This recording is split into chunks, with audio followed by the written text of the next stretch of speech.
Hanukkah, cunoscut și sub denumirea de Festivalul Luminilor, este o sărbătoare evreiască importantă care marchează un eveniment istoric deosebit. Celebrată timp de 8 zile și 8 nopți, Hanukkah comemorează miracolul din timpul revoltei evreiești împotriva dominației elenist-greco-siriene în secolul al II-lea h.r.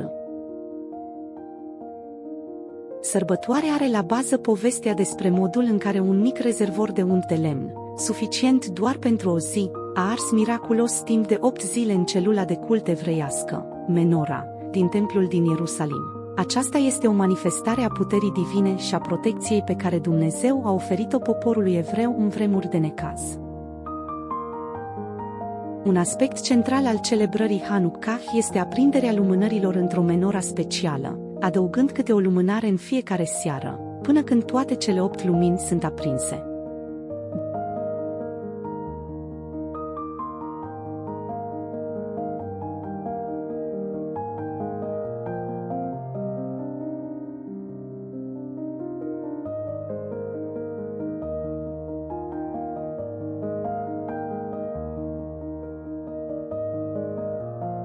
Asemenea, sunt consumate alimente prăjite în ulei, precum gogoșile cunoscute sub numele de usufganiot și clătitele de cartofi numite ulatkes.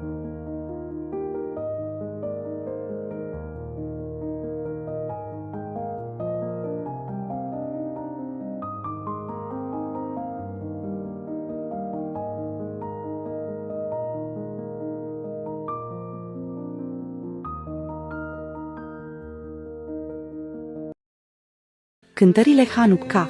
Există cântece speciale asociate cu Hanukkah, inclusiv Umaos Tzur și Hanerot Halalu, care sunt cântate în timpul sărbătorii.